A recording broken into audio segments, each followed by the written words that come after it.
Today, we actually had a great conversation with one of our clients the other day. And one of the topics that they had brought up was meal prep. And basically, we'll say, the background story of it was like, oh, I really want to start doing something. Like, I know I should be like meal prepping my meals, and like, so I just don't have the time right now. So I haven't done anything. Yeah. And so it kind of goes to like is it a good time to start, or when is it a good time to start? So a lot of times people think like, oh, I need to do all of these things in order to make progress. And because I don't have time to do everything, then I do nothing. yeah, or it puts me in a hard situation. So it's like, oh, I know I want to, and I know what I have to do, but I don't have the ability or the bandwidth to do what I know I need to do. So I'll just put it off or wait for things to get, crazy or less crazy, or for life to work out. Right? Yeah. And then we have these like constructs within our brains of like, oh, okay, in order for me to be healthy, I have to meal prep, or I have to work out 5 days a week, or I have to do XYZ, whatever it is. And so we have these like ideologies or beliefs that are like, okay, in order to do these, like that's the only way I'm going to be successful. But like those are learned, and they can be unlearned or taught differently or whatever. And then sometimes those learned things are reinforced by when you're not meal prepping. If you're going out to eat or you're making unhealthy choices, and it's like, oh, cool. Like when I'm not meal prepping, I'm not necessarily making healthy choices. So then my body isn't the way that I want, or I don't look the way that I want to look and feel. And so then you just like reinforce that. It's like, oh, like it's because I'm not meal prepping. When the reality is that there is other ways that everyone says, right? There's more than one way to skin a cat. So it's like, all right, cool. If I can't meal prep, what can I do to be able to make progress? And so the conversation that we had with this client, he was telling us, he's like, like I can't meal prep. I don't have the time. So I've been going to HEB, which is an amazing grocery store out here in Texas. I highly recommend, just if you come visit Texas, you have to go there. But anyway, so he's like, oh, I've been going to HEB. And I'm like, you're going to a grocery store? Like, great. So kind of how he was saying, like, you're going to a grocery store, you don't have to meal prep. But at this grocery store, and at a lot of grocery stores, they have, pre-packaged meals that are, they show you the calories, they show you the exact breakdown of everything. So you don't have to get a frozen pizza, or you know what I mean? That's like 1,000 calories or whatever it is. Or if you want a pizza, great, just don't eat the whole thing. Have a slice of it. Well, and like it doesn't necessarily have to be a prepared meal. It's just that if you're going to go to the grocery store, then when you're there to grab something that's convenient, get something that's also beneficial to your plan. Yeah. A lot of times when people make the convenient choice, then they throw caution to the wind. It's like, oh, I'm just going to grab XYZ, right? So like if you've been doing this for a little while, you have an idea of how much you should be eating per meal. So then when you go to the grocery store, even if it's just like close to that amount of calories, just buy whatever's close to that calories as a minimum, like protein. If you want to be crazy, like protein overall calories. So it's like, all right, cool. Like this is what my meal and my snack should look like size wise. And if it's late in the day and you haven't eaten anything and it's going to be 2 meals, then same thing, you just put it together. It's, all right, cool. This is what I'm going to get, or decide to have a bigger dinner. But when you go to the store, having that knowledge allows you to be able to, even if it's just grabbing something that's a little bit snacky, do something that's beneficial and helps to move you forward, versus just being like, you know what, who cares? Let's grab a, huge full calorie soda, and a bunch of chips and some ho-hos. Very similar to if you gave me the excuse of, once again, I can't eat healthy, so like I didn't have time to cook, or healthy, that one word, but I didn't have time to cook or whatever. So like all I do is go out to eat. And so you have this belief that like when you go out to eat, you have to, either overconsume or choose the thing that's like super calorically dense, which means that it has a lot of calories. But there are so many restaurants, chain restaurants, even non-chain restaurants, where there's other options. And so you don't have to choose the thing that you normally eat. Or if you do, consume half of it. Well, it's just raising your awareness about everything. So like it could be something that you normally eat half of it. Or like that, I think the danger that a lot of people fall into is like, okay, so I'm going to make some healthy choices. They go to the grocery store, it's like, oh, I'll pick out something healthy. And they just go to what's like healthy, not necessarily taking into consideration like, the overall calories or macros or whatever, because you can get some of those like prepackaged salads at the grocery store, and the calories are insane. Like you would be better off just getting a like breakfast sandwich at McDonald's. And so it's like playing with those things and taking a look at, all right, cool, like what is my food selection, like how many calories should I be hitting, and then decide to choose what's easiest, fastest, and most enjoyable for you. Don't just look at good bad food by society standards. Like, oh, I'm going to grab this salad because it's healthy, or even driving to a fast food restaurant and getting the healthy option sometimes isn't actually the best.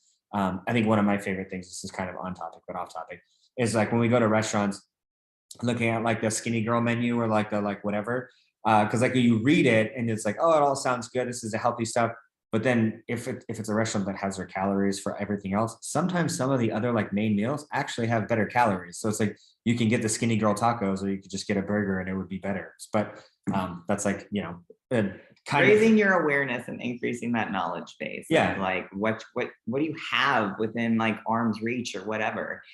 Doing your research, honestly, and if you wanted to eat out every freaking day, like I want McDonald's every day, or I don't know, like Whataburger, whatever it is, like if you know that's what you normally do, take a look at the menu ahead of time and see, like a lot of those places have calories. And so it's like, okay, like every lunch I go to In-N-Out or whatever, and I normally I get this, but now I know that I need about this many calories, or it's going to take up this much of my total calories for the day. And so then you can account for it within your intake versus adding it on top of your And then intake. all you're doing is slightly changing your order a little bit. Yeah. Very like one of our friends, his name's Alex. He's like macro barista on Instagram. You guys should follow him if you like coffee.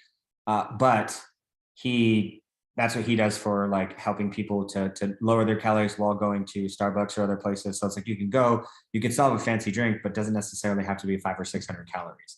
And so when you go to a restaurant, same thing, like, or a fast food spot, it's like, all right, cool. Like this is my go-to. And if you build those go-tos into your day-to-day like plan, then it's fine. Same thing goes for snacking. A lot of people's like, oh, at the end of the day, I just like to snack, sit down in front of the TV and like whatever. It's like, all right, cool. Pull out the amount of calories that your snack is, pre-portion out a little bit. That way you can just eat the whole little bag or bowl or like whatever it is. And then you can do all of those things that you enjoy and still make progress versus being like, you know what? My big problem is that I like to have a snack when I watch movies. All right, cool. If you know that, what's your favorite snack?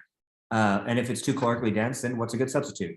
But like in the beginning, it's just a matter of like eating the one that you would normally do. It's just, having a cutoff. Don't eat the entire bag of chips. Just have a little bowl. Or buy the small snack size ones. Yeah. And so to some degree, it's just a matter of like realizing that you don't have to have all of the time in the world to be able to prepare yourself or to meal prep. But you do have to be prepared. So knowing different things, so that way when you are in a situation where you don't have something prepped, you're still prepared. And that comes from raising your awareness and knowing like, all right, cool, about how much am I consuming at each meal? And then when you're in a tight spot, even if it's buying something from the gas station, you can still make a choice that moves you in the right direction. Yeah, I mean, he nailed it. So like when it comes to being successful, honestly, like increasing your awareness and having some type of like intention or forethought, or even if you didn't have the forethought, like within the moment, it's like, okay, like I'm here. I know if I do this probably isn't the best option for me. So I'm going to do this instead. And like the reality is that we all face obstacles. We all hit road bumps. We all like all of that stuff, but things only stand in your way as long as you let them stand in your way. So like shit can get hard or life can throw you a curveball. Like funny story for us, we actually, so when we moved into this place, we're only like one of six units that has gas. So like when we were getting all set up, there was miscommunication on whether we did or didn't need to set up a gas account. So we didn't set one up because we didn't know. And then so we've been here for almost 6 months and we haven't been like paying for gas because we had no idea we had to set up an account. And then last Wednesday we went to go cook dinner and the stove didn't work. I was like, what the heck's going on? We're cooking egg whites. So I was like, oh my Jesus. So it's like, all right, cool. Like, well, what's going on? So then we try to like, it's like, all right, it's not working. So like, we'll put in a work order and see if someone can come out to fix it. And then of course we look like, jackasses and they come to fix it. Like, you don't have gas. It's like, oh, what? We didn't know we were He's like, you were turned off. I'm like, yeah. It's like, he's like, oh, they pinned the meter. It's like, oh, we had no idea. So then we had to like obviously immediately call the gas company, but then the downside to that is like, oh, well, we can't get out there for 5 days. It's like, oh, okay. So luckily, like our water heater is electric. So we had hot water, but for the last, almost week, we didn't have a stove to cook on. And so it was like we could have obviously just been like, screw that, let's go out and just every day blow it. Or like we have a bunch of, treats and candies in the pantry, in the freezer. We could have just been like, all right, we can't use the stove, so just go nuts. Yeah.